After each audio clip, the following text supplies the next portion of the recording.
विमल पोलो जुबा केसरी, हर पल मनाओ केसरी त्योहार। प्रणाम, मैं गरिमा सिंह। सबसे बड़ा सवाल मैं आज बात करने वाली हूं बिहार की और भ्रष्टाचार की, और दरअसल नेताओं का, बड़े प्रिसाइजली अगर बोलूं आपसे तो नेताओं के भ्रष्टाचार की। अब आप कहेंगे कि भाई बिहार में कहां से भ्रष्टाचार? यहां तो दरअसल सुशासन राज है एनडीए का, और पिछले 20 साल से सत्ता जिनके इर्द गिर्द घूमती है नीतीश कुमार के, उनके सीने पर बैज ऑफ ऑनर लगा है सुशासन बाबू का। अब ऐसे में बिहार में कहां से भ्रष्टाचार आया? वो कहते हैं भाई भ्रष्टाचार पर कोई समझौता नहीं, जीरो टॉलरेंस। और दरअसल ये कोरी लफ्फाजी नहीं है भाई। सुशासन बाबू का जो टैग मिला नीतीश कुमार को, ना लफ्फाजी है, ना मजाक है, ना गप है। ये दरअसल नीतीश कुमार ने अर्न किया है, कमाई है ये छवि। और क्योंकि एक नहीं बल्कि 7-7 बार उन्होंने ये साबित किया कि भ्रष्टाचार पर नीतीश कुमार का जीरो टॉलरेंस है। 24 घंटे के अंदर मंत्रियों के इस्तीफे हुए, 24 घंटे में इस्तीफा, 72 घंटे में इस्तीफा। जब जिस पर आरोप लग गया उसके इन्वेस्टिगेशन में भी गए बगैर उससे इस्तीफा तलब कर लिया गया। जीतन राम मांझी पर आरोप लगा था, मंत्री बनाए गए थे नए नए, 24 घंटे में इस्तीफा हुआ 2005 में। 2008 में आरएन सिंह पर आरोप लगा, मुजफ्फरपुर थर्मल पावर स्टेशन में खराब क्वालिटी की पाइप खरीदने का सिर्फ आरोप था, इस्तीफा हुआ 2008 में। रामाधार सिंह बीजेपी के नेता, सहकारिता मंत्री थे, 2011 में इस्तीफा हुआ, आरोप था चुनाव के समय पर दंगा फैलाया गया। केस से पहले बरी हुए, उसके बाद जाकर दोबारा मंत्री बनाया गया। और मैं ये नीतीश कुमार का ट्रैक रिकॉर्ड आपके सामने रख रही हूं, जो बेहद पाक साफ ट्रैक रिकॉर्ड है। अवधेश कुशवाहा नाम के जो मंत्री थे, 15 में उनके ऊपर स्टिंग ऑपरेशन में 4 लाख रुपए की घूस लेते हुए वो दरअसल पकड़े गए, उनका इस्तीफा हुआ। अवधेश कुशवाहा का निबंधन उत्पाद मंत्री हुआ करते थे, इस्तीफा हुआ, और क्योंकि पैसे लेते तो पकड़े गए थे। अब इसकी क्या जांच होनी थी? आज तक दोबारा मुख्यमंत्री, आज तक मंत्री नहीं बनाया गया। मंजू वर्मा पर 2018 में मुजफ्फरपुर बालिका गृह कांड में आरोप लगा, इस्तीफा हुआ।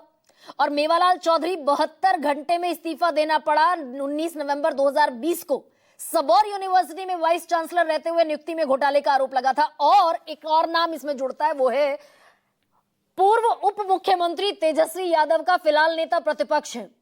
2017 में सीबीआई की चार्जशीट में उनका नाम आया, आरोप लगे। चार्जशीट में नाम आना यानी कि आरोपों का साबित हो जाना नहीं होता। बावजूद इसके नीतीश कुमार ने कहा भाई इस्तीफा दे दो। लालू प्रसाद यादव नहीं माने तो नीतीश कुमार ने गठबंधन तोड़ दिया और चलेगा दूसरे खेमे में। फिर कहती हूं यह है ट्रैक रिकॉर्ड नीतीश कुमार का। अब दरअसल आज इसी टर्फ पर बात करने की जरूरत क्यों है भ्रष्टाचार पर? आज इसी टर्फ पर बिहार चुनाव को लेकर जाते दिखे देश के गृह मंत्री, बीजेपी में number 2 position holder Amit Shah, देश के गृह मंत्री। उन्होंने बयान क्या दिया आज, क्योंकि 2 दिन के दौरे पर हैं बिहार के अमित शाह। आज उन्होंने कहा लालू एंड कंपनी ने बिहार को लूटा, ढेर सारे घोटाले किए, कांग्रेस ने भी 12 लाख करोड़ के घपले घोटाले किए, भ्रष्टाचार किया। अब लेकिन पिछले 11 साल से देश में प्रधानमंत्री नरेंद्र मोदी की सरकार है, और जो दंभ उन्होंने भरा, दरअसल जो दम भरा उन्होंने, वो ये कि हमारे विरोधी भी हम पर चाराने का भी, चाराना हमारे गांव देहात में दरअसल चवन्नी को कहते हैं, 25 पैसे को, 1 रुपए का चौथा हिस्सा चाराना। तो वो कह रहे हैं कि हमारे विरोधी भी हम पर चाराने का, भ्रष्टाचार का आरोप नहीं लगा पाए तो नहीं लगा पाए। अब इस तौर पर उन्होंने वो छवि पुख्ता की जो प्रधानमंत्री नरेंद्र मोदी कहते हैं, ना खाऊंगा ना खाने दूंगा। 11 साल का ट्रैक रिकॉर्ड अपना बता दिया। अब लेकिन जिस वक्त अमित शाह ये हुंकार भर रहे हैं, उसी समय पर बिहार में घमासान मचा है। पिछले एक हफ्ते से आरोपों की झड़ी लगी है भ्रष्टाचार पर, और जन सुराज के कर्ता धर्ता प्रशांत किशोर ये आरोप लगा रहे हैं। अब मैं उन आरोपों पर जाऊंगी, उसके पहले मैं आपको एक नए आरोप का जिक्र कर दूं। ये आरोप क्या है? दरअसल ये सीएजी की रिपोर्ट है। प्रधानमंत्री ने 70,000 करोड़ रुपए के घोटाले का आरोपी बताया था एनसीपी को, जब एनसीपी दरअसल एनडीए का हिस्सा नहीं थी, आधी एनसीपी, शरद पवार की पार्टी, महाराष्ट्र वाली, नेचुरली करप्ट पार्टी बताया था देश के प्रधानमंत्री ने। 70,000 करोड़ रुपए के घोटाले की आरोपी पार्टी बताया था। उसके बमुश्किल 3 से 4 दिन बाद अजीत पवार वहां से टूटे और यहां आकर खड़े हो गए। तो बाकायदा इस देश के एक लीडिंग न्यूज़पेपर ने पूरा एक इन्वेस्टिगेशन छापा, एक लीड स्टोरी छापी कि 25 ऐसे नेता जिन पर भ्रष्टाचार की बड़ी गहरी तलवार थी, वो जैसे ही एनडीए में आकर बैठे तो वॉशिंग मशीन में धुल गए। उनमें से सारे केसेस ज्यादातर ठंडे बस्ते में चले गए या फिर फाइलें बंद हो गई। अब बिहार में भी ऐसी एक रिपोर्ट आई 2024 में सीएजी की, कंट्रोलर एंड ऑडिटर जनरल, वो जो आपको याद होगा यूपीए के समय पर सीएजी की रिपोर्ट्स आया करती थी। 2G घोटाला, कोल स्कैम और दुनिया भर के, और 2G स्पेक्ट्रम से लेकर दुनिया भर के घोटाले सीएजी उनका खुलासा करती थी। बिहार की ऐसी ही एक रिपोर्ट है कि बिहार में 70,877.61 करोड़ रुपए का दरअसल खर्च जो हुआ, उसका उपयोगिता प्रमाण पत्र नहीं दिया गया सीएजी को। और इनमें से बहुत सारा खर्च ऐसा है जो 2016-2017 का है। और सीएजी का कहना यह है कि अगर ऐसा आप यूटिलिटी सर्टिफिकेट नहीं देंगे तो इसका मतलब कहीं घपला हुआ है, कहीं गड़बड़ हुई है, गबन हुआ है, पैसे का दुरुपयोग हुआ है, भ्रष्टाचार हुआ है।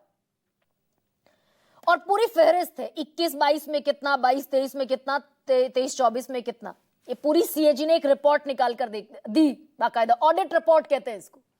ये किसी चैनल पर आप खबर चलते हुए मैंने तो आज तक नहीं देखी।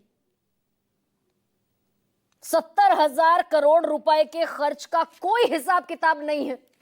अब यहां पर एनडीए की सरकार है और वो जो प्रशांत किशोर जनसुराज के कर्ता धर्ता आरोप लगाते घूम रहे हैं, अशोक चौधरी जेडीयू के नेता है। 2 साल में 200 करोड़ रुपए की जमीन खरीदी गई। जमीन भी खरीदी गई मानव विकास वैभव ट्रस्ट के हवाले से, जो कि उनकी बेटी के ससुर का ट्रस्ट है, जिसमें वो, उनकी पत्नी, उनका कोई भी रिश्तेदार ट्रस्टी नहीं है, लेकिन पत्नी का ट्रांजैक्शन होता है उस ट्रस्ट के साथ, बैंक ट्रांजैक्शन। ये आरोप प्रशांत किशोर लगा रहे हैं कि मेरे पास पुख्ता सबूत है सारे कि 38 करोड़ रुपए की जमीन तो पटना में खरीदी गई। अपने ही पीए के नाम पर एक जमीन दर्ज करवाई अशोक चौधरी ने। पर्सनल सेक्रेटरी योगेंद्र दत्त के नाम पर 2019 में 23 कट्ठा जमीन खरीदी और फिर उस जमीन को 2 साल बाद अपनी बेटी के नाम पर ट्रांसफर किया गया। जमीन की कीमत लगी 34 लाख रुपए, दिए गए सिर्फ 10 लाख रुपए और बाकी के 24 लाख रुपए तब दिए गए जब इनकम टैक्स डिपार्टमेंट ने नोटिस भेजा बाकायदा। तो कहां से आई ये 200 करोड़ रुपए जिनकी जमीन खरीदी गई? ये बेनामी संपत्ति है। एक और मंत्री हैं बीजेपी और नीतीश कुमार की सरकार में, मंगल पांडे स्वास्थ्य मंत्री हैं। उन पर आरोप यह है कि उनकी पत्नी के पंजाब नेशनल बैंक के अकाउंट में 2 करोड़ 12 लाख रुपया जमा हुआ। मंत्री साहब कह रहे हैं कि उनके पास तो फ्लैट खरीदने के लिए भी पैसे नहीं थे, उन्होंने तो दूसरे नेता दिलीप जायसवाल से पैसा उधार लिया। कितने लाख? 25 लाख का कर्ज लिया, वो भी अपने पिताजी के अकाउंट में। दिलीप जायसवाल से मंगल पांडे ने अपने पिताजी के अकाउंट में 25 लाख रुपए लिए, ऐसा वो कह रहे हैं कि उनके पास फ्लैट खरीदने का भी पैसा नहीं था। पत्नी के अकाउंट में 2 करोड़ 12 लाख रुपए कहां से आए, ये आज तक किसी को पता नहीं। एक और नेता है जो गुल खिला रहे हैं, संजय जायसवाल। वो एक पेट्रोल पंप चलाते हैं, बीजेपी के सांसद हैं, पूर्व प्रदेश अध्यक्ष भी हैं। उनके नाम और बड़ी शिकायत है क्योंकि जो मेयर हैं बेतिया की गरिमा देवी सिमरिया, उन्होंने बाकायदा कमिश्नर को चिट्ठी लिखी और यह कहा कि इस वाले पेट्रोल पंप में जो बिल दिया जाता है, पेट्रोल दिया जाता है कम, बिल दे दिया जाता है ज्यादा, यानी कि जितने का तेल बेचा जाता है उससे ज्यादा का बिल थमा दिया जाता है। ये पेट्रोल पंप बंद होना चाहिए, यहां बिल के भुगतान पर रोक लगनी चाहिए। पेट्रोल चोरी का आरोप, फायदे के लिए 10 साल तक फ्लाईओवर नहीं बनने दिया गया, संजय जायसवाल का दखल इतना ज्यादा था, यह भी एक आरोप है। प्रदेश अध्यक्ष हैं इस समय दिलीप जायसवाल, बीजेपी के नेता। उन पर दरअसल एक मेडिकल कॉलेज पर अवैध कब्जा करने का आरोप है। अब ये सारे आरोप और इनमें शामिल हो जाते हैं सम्राट चौधरी भी। भाई ये क्या इन्हें भ्रष्टाचार माना जाए कि ना माना जाए? देश के गृह मंत्री ने संसद में खड़े होकर कहा कि मुझ पर जब आरोप लगे तो मैंने पद से इस्तीफा दे दिया और जब तक आरोपों से मुक्त नहीं हो गया तब तक कोई मैंने पद स्वीकार नहीं किया। तो ये अशोक चौधरी, मंगल पांडे, संजय जायसवाल, दिलीप जायसवाल और दूसरा, चौथा, पांचवा नाम जो मैं लेने वाली हूं वो है सम्राट चौधरी का, उप मुख्यमंत्री बिहार के। उन्होंने तो गुल इतना कमाल का खिलाया हुआ है कि वो देश के चुनाव आयोग को, जिसको बीजेपी कहती है भाई संवैधानिक संस्था है, स्वायत्त संस्था है, उसका अनादर किसी भी सूरत में देश में बर्दाश्त नहीं होगा। राहुल गांधी पर मुकदमा इसी बात पर होना चाहिए, वो चुनाव आयोग को धता बता देते। अब सम्राट चौधरी साहब क्या कर रहे हैं, उप मुख्यमंत्री बिहार के, वो एक हलफनामे में 2005 में अपनी एजुकेशनल क्वालिफिकेशन बताते हैं 7वीं पास, 2010 के इलेक्शन में फिर कह देते हैं educational qualification up to 7th class, लिखा है बाकायदा ये। और 2020 के बिहार इलेक्शन में अपने आप को बता देते हैं my educational qualification is as under doctor of Litt, California public university, USA. अब दरअसल इसमें भी एक बड़ी कहानी चल रही है देश के चैनल्स पर कि दरअसल ये यूनिवर्सिटी ऑफ कैलिफोर्निया की डिग्री दिखा रहे हैं, जो कि झूठी डिग्री है। मेरिट नहीं की, अगर मैट्रिक नहीं किया तो डिलीट कहां से मिल गया कैलिफोर्निया यूनिवर्सिटी से। लेकिन इस हलफनामे में जो मैंने निकलवाया, जिसमें खेल एक और है, इसमें कैलिफोर्निया यूनिवर्सिटी का नाम भी गड़बड़ है दरअसल, doctor of Litt, California public university, USA.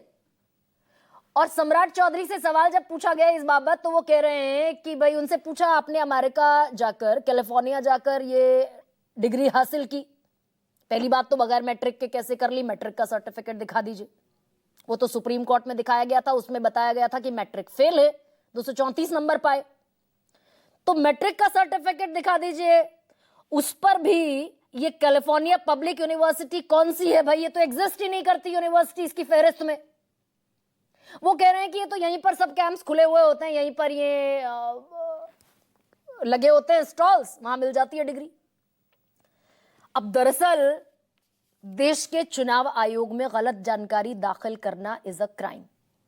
तो ये भ्रष्टाचार में आता है या फिर ये वैसा भ्रष्टाचार है जिसको देश के गृह मंत्री कह रहे हैं भाई हम पर तो चवन्नी का भी भ्रष्टाचार नहीं। इसी पर चर्चा करूंगी, कुछ बयान आपको सुनाते। बिहार में लालू एंड कंपनी को ने बिहार को लूटा, ढेर सारे घोटाले किए और कांग्रेस ने 12 लाख करोड़ के घपले, घोटाले, भ्रष्टाचार कर देश को लूटने का काम किया है। 11 साल से नरेंद्र मोदी जी की सरकार है। हमारे विरोधी भी इस पर एक 4 आने का भी भ्रष्टाचार का आरोप नहीं कर पाए हैं। बिहार के लोग नेताओं के बच्चों के लिए वोट देते रहेंगे, तब तक नेताओं के बच्चे बढ़ते रहेंगे।